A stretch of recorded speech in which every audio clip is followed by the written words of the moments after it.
Got a lot to talk about, a little bit of time to talk about it. We ain't gonna be here too long. But let's talk about the Miami Hurricanes having their pro day for the draft. Had to think about it for a second. As we titled this, the 2025 Pro Day, who raised their draft stock. We know there were two participants in Pro Day were really the focal point. One in Cam Ward, he actually threw, as well as Xavier Restrepo, who ran. I'll start off with the low hanging fruit, and I'll take Xavier Restrepo.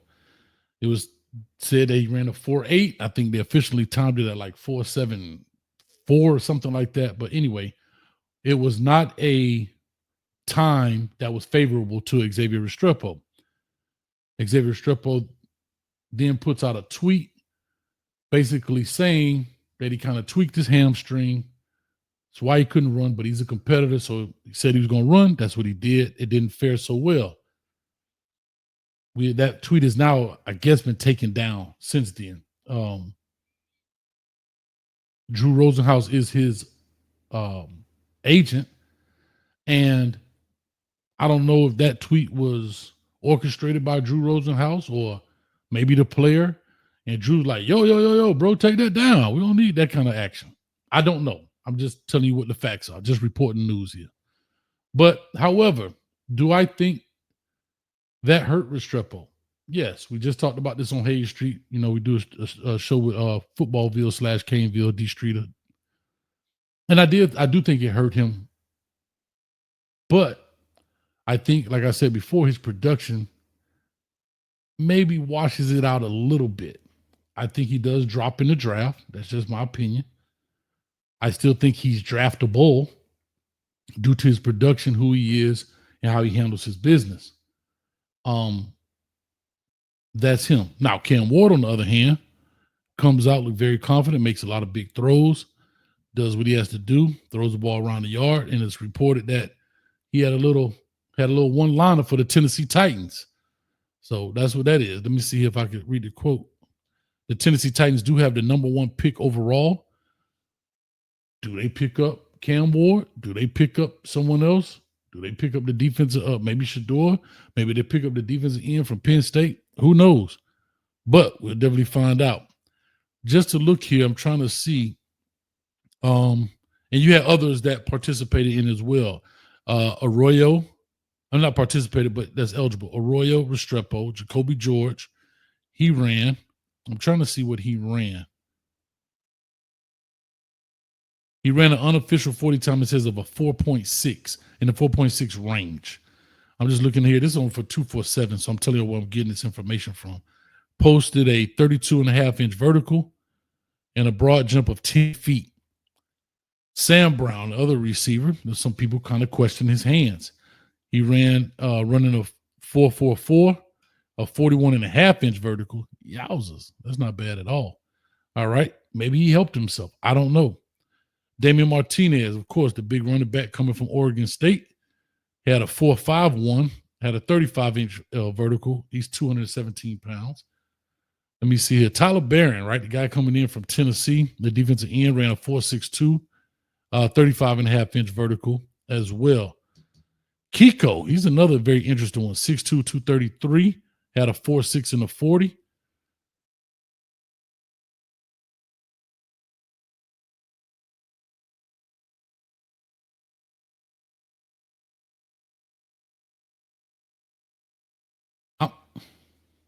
I'm not mad at the 4.6 that he ran. I'm mad that we had a 4.6 guy covering 4.3 guys.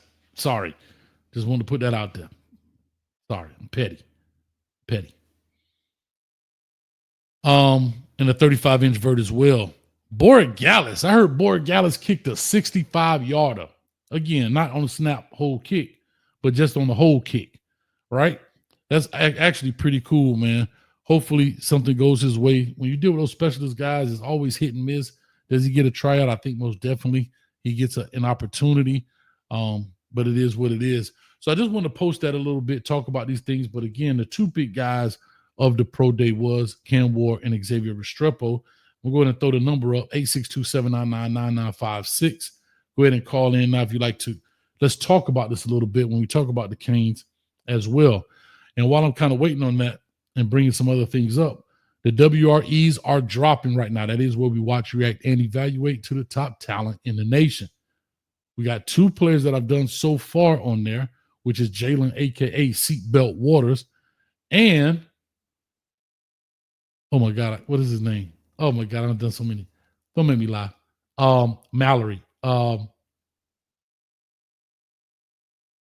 the running back name, y'all? Help me out. Mallory is his last name. I'm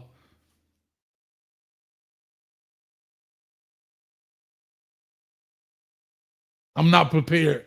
It's kind of like when I be in the kitchen and the people show up and they're not prepared. I can't remember the young man's name. Last name is Mallory. Y'all help me out. That go to show me y'all don't watch the W.R.Es, man. Y'all should be watching these W.R.Es. Sick and tired of y'all, man. Tired of this. What is his name, bro?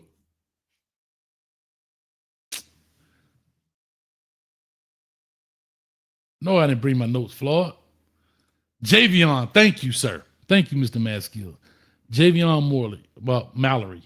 Thank you. Apologize. I did another running back named Javion Osborne. That's why I was thrown off. But anyway, no excuses. Okay? Nobody want to hear your excuses, sir. You know what you get for excuses? The world's smallest violin. That's it. See it right here? The world's smallest violin.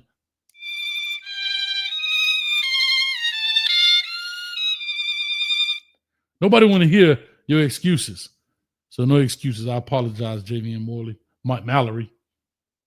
Okay? Really quick, looking at those 2 guys, looking at Jalen Waters is a corner, long, lanky, known as Seatbelt. I think technically speaking, if you haven't watched it, go watch it. Got a little bit of tweaking to do, but I think he has a gang of potential. And then Mallory, Javion Mallory, the running back, 5'11", 200 pounds or so, plays for West Boca. Ball player. I don't think he's overly fast. I've said that on the video, but he can make you miss and knows how to get small through those gaps and through those crowds. And I call him between the tackle terrorist. He can definitely kill you between the tackles, man. And so he can definitely make big plays for us to keep the chains going. And you have to remember, all players are not the same. All receivers are not the same. All running backs are not the same. They're tools. They're used for different things, right? You don't use a hammer when you need a screwdriver, and you don't use a screwdriver when you need a hammer, unless you grew up in the hood and you don't have a hammer and you only got a screwdriver. Or some of y'all use a butter knife as a screwdriver for the flathead. Yep. Y'all know what I'm talking about. Stop it. Stop it. So anyway, apparently nobody wants to call in 862-799-9956. Go ahead and call in right there as well. But like I said, looking at a lot of guys, Jacoby George is out there running around doing some things. Arroyo, I still think is going to be one of the top guys to get off this board. It'll be interesting to see what Sam Brown falls. I think he's a very interesting prospect. There were questions about his hands, questions about his toughness. You know, these guys are going to vet him. They're going to do all that stuff. And it'll be interesting to see where he falls. Damian Martinez, too. I like Damian Martinez. I thought he was a tough, hard runner. Not ultra fat, blazing fast, but definitely has good speed. But in today's world, in the NFL, you kind of see running backs getting devalued. So I don't think he's a day one guy. I'm gonna be wrong, but definitely not a day one guy. Definitely, I think a day 2 guy. But the running back position is getting obliterated, if you ask me. And so that's what kind of makes it tough on him. I mean, he had 1,000 yards. He had 1,002 yards and 10 touchdowns. Listen to this. He became Miami's first 1,000-yard running back since Mark Walton in 2016. Do y'all hear what I just said? We're at the University of Miami. We're at the University of Miami. Oh, God, I'm about to go into a tangent. I'm about to get hot. Drink some cane juice and calm down.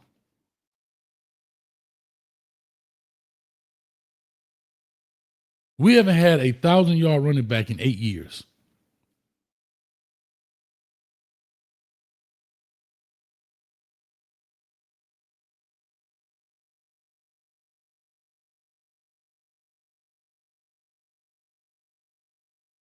Wow. Did not realize that. Did not realize that. I did not realize that. I'm getting a little upset. Here's some other players, man. Simeon Barrow, the interior defensive tackle, came from Michigan State. Ran a 4.8. Strep. Ran a 4.8 as well. Let me see here.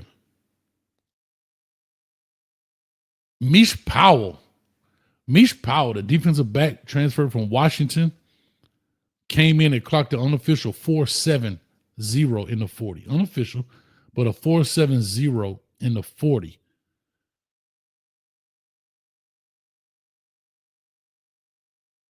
Getting a little shaky, baby. Wow. Elijah Alston, all right. He did not run the 40, so he recovering from a minor hamstring injury. This is the guy that transferred from Marshall. Let me see here. Daryl Porter ran a 4.65 in the 40. UN Pro Day. We had 108 tackles and 1 interception. Okay. And then Zach Carpenter, the center, let me see. He participated in the position-specific drills. All right. So Zach Carpenter, I think he came from Indiana, if I am not mistaken. So those are pretty much the guys that popped in through there. Like I say, we got the phone lines open. You're more than welcome to call in. I want to hear your thoughts on these guys. I want to hear your thoughts if you think Cam Ward is number one. Maybe not. Number 2, 3, 4. Do you think the Tennessee Titans will be the proper fit for him? He seems to think so because, like I say, he has some words for the Tennessee Titan guys. Shout out to D Street kind of reporting that, saying, he said, hey, this is my spot. I'm the number 1 spot. So he's showing some, I don't know if you want to call it cockiness. That's fine with me. You want to call it arrogance? Cool with that too. Or even if you want to call it confidence, I'm all right with that as well. It don't matter to me. But whatever it is, at the end of the day, it is what it is. I'm sorry, move this out of the way. So, all right. So, like I said, with all that being said, it'll be very interesting to see where these chips fall